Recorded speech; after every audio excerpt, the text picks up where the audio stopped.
Okay, thank you. Okay, so this is the Finance Committee of Council. I believe all of council is still here, including President Jones, the mayor, and Director Kopfer, and Director Gallo. First on the agenda is the transfer ordinance. That's 2020-101. Director Kopfer, how do you want to do this? Do you want to do it from the worksheet? The worksheet, please. Yeah, you should have in front of you, you should have both the ordinance and the worksheet.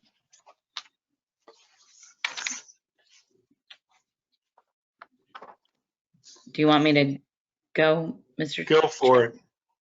All right, the first item is in the building department. We're moving out of wages and benefits for the assistant building commissioner to increase plan exam services and also the cost of the outside services for the acting building commissioner. So we're moving funds within that division. On the bottom of the next page in corrections, there's a $4,000 increase for fingerprinting expenses, but there's a corresponding revenue that comes in from these fingerprinting expenses. So it more than covers that. On the following page, Parks and Recreation, these are decreases that the rec division went through with us in finance, and there's corresponding reductions in revenue as well. So, but they felt that these costs would be able to take them through to the end of the year. And if there's more programs that get canceled, then they will cut more of the program expenses as well. So they're willing to cut more if more programs have to be shut down. So right now, though, this makes them balanced. And then on the following page in the permanent improvement fund, there's $67,219 increased for the change in the McKenzie culvert project. Remember, it was going to be like a lining like for 160,000, and then we had to do more work, and the bid came in at like 220 something like that. So the 67,000 will allow that project to be encumbered. And then on the at the bottom of that page is the coronavirus relief fund. And we're increasing the expenditures by the 381,622.76, which I think I reported out last week that we had just received. And so these are for those expenses, which we'll talk about later in the council as a whole meeting.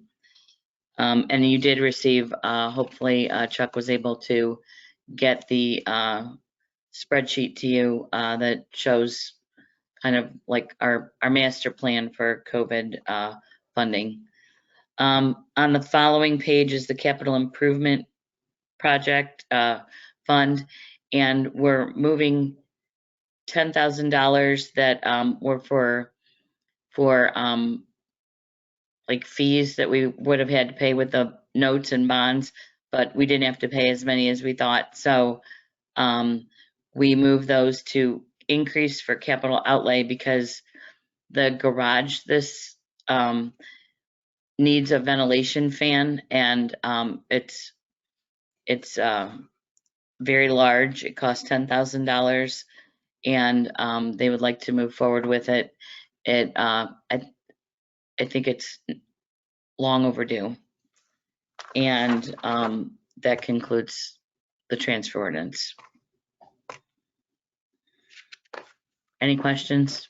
Yeah, any questions from committee? Any questions from council? Great. I'm going to go ahead and make a motion that we recommend 2020-101 to all of council and ask for a second. Second. All in favor? Aye. Aye. 3-0. Thank you. Mr. Chair, Next on the Mr. agenda is 2021-02. This is a resolution directing the fiscal officer of the Cuyahoga County to pay to the city of North Olmsted, Ohio during the year 2021 all money due and owing said city from any collection source. Carrie, do you want to take this? yes. Mr. Chair, also, I was chasing my dog because she has one of my shoes. So I didn't hear, did you, I meant to ask you if it would be for suspension, that last ordinance. Oh, let's go back to it then. So at this time, I will ask that we include suspension on 2020-101 and ask for a second. Second. All in favor? Aye. Aye. Aye, 3-0 with suspension. Thank you. Sorry about that. You get your shoe back? No, but this dog isn't going to live long. Anyway, Back to 2020-102 now. right, I'm not gonna okay. read it again. Sorry about that. Yeah, this is just a standard pro forma ordinance that we have to do every year because apparently we have to tell the county fiscal officer that we want all the monies due and owing to the city from all collection sources immediately rather than once a year. So we have to tell them that. So we're taking, that's what this does. Are there any questions from committee? Any questions from council? This is definitely something we have to do every year. I'll make a motion at this time that we recommend 2020-102 and ask for a second. Second. All in favor? Aye. Aye. Ella. Pardon Sorry. me? What's that? You just muted yourself. Carrie, you muted yourself.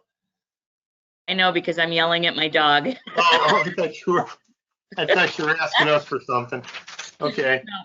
We're gonna move on to 2020-103,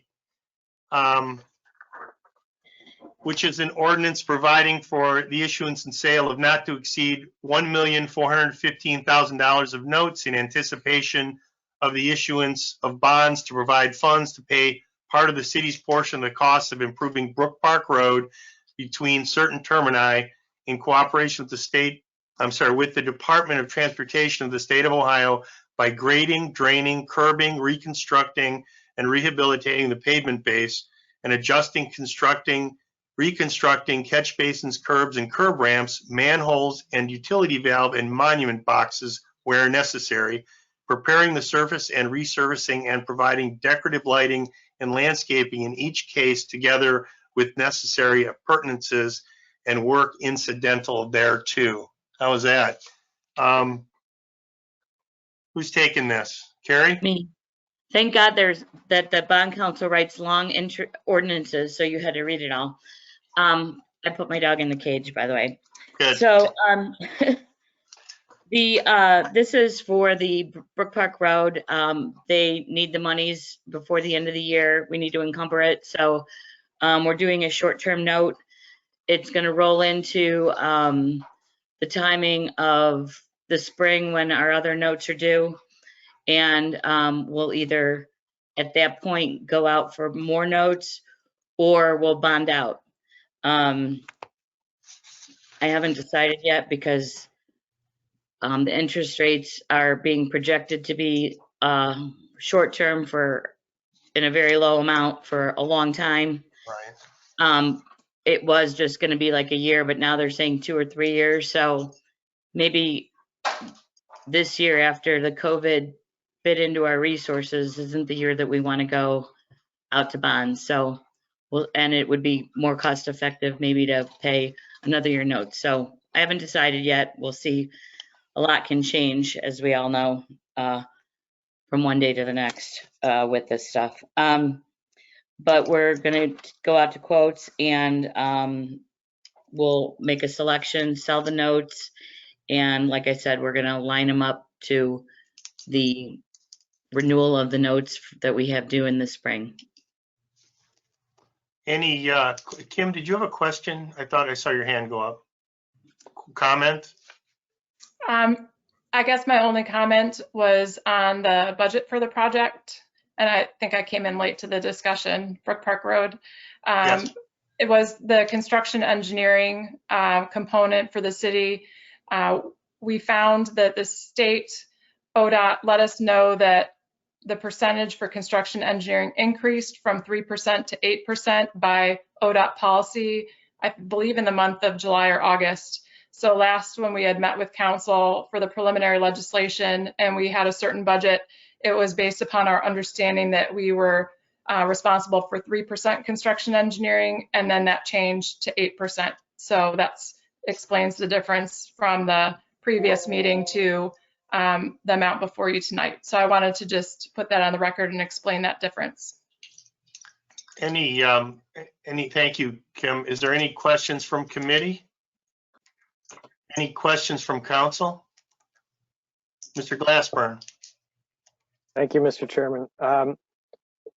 I guess I'm not understanding Director Kopfer's comments about the notes versus the bonds in terms of the next couple of years. Do we have issuance costs with these notes, or if we stay at, that target 0 to 0.25 for the next 3 years, why is it advantageous for us to wait as opposed to just do it now? I'm not challenging. I just don't understand. You mean going out for bonds now, you mean? Yes. In the spring. I mean, first off, I wouldn't go out for bonds right now. I'm just trying to line up so as far as this legislation, it's just lining it up for the spring. But the 10 or 15 year, you're paying like 2%. I can't find my notes, of course, they're somewhere in here. Maybe this is it. No. But we're going to be paying like 0.4% interest with these notes, and bonds are like at 2% or 2% interest. So, there is a differential when you're talking, the amount of notes we have, that if we pay those, you still pay issuance costs.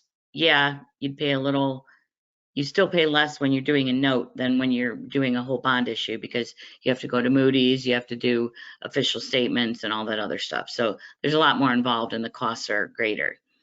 So, and I plan on going in the spring, but with everything that I've been hearing, these rates staying that low for another couple years, it might be better for us to keep them in the short term and pay 0.3 or 0.4% interest a year rather than 2% a year. So that's all I'm looking at. And I haven't decided. Is there a length of time that is a maximum for these notes? Or I guess, again, I think you're right. The Federal Reserve's been very clear that they're going to stay where they're at for at least 2 years. So can we do notes for 2 years and only issue once, or? Sorry. You can't do a note for more than a year, but so you can't do a 2-year note. So okay. You have to reissue every year. So that's. Pardon me, Carrie. Are you asking Chris if you can do this more than once? Is that what you're asking? If we can continue to do that? No, if it's worth doing. Yeah, sort of. I was asking in terms of, can we minimize the number of issuances if we have confidence that rates are going to stay the same for 2 years? I wanted to understand what the strategy would be, because, if we may have an incentive to do a lot more borrowing for long-term projects as opposed to paying in cash while we're dealing with shortfalls.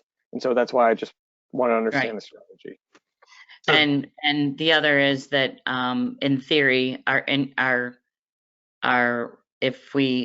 because obviously our fund balances are going to be depleted somewhat this year, as we all know. And so I don't know that we'll be putting our best face forward foot forward going to the rating agencies and such as now either. So I think that, you know, it might, and then usually that in theory causes you to have to pay a higher interest rate or buy insurance with a rating like a AAA rated.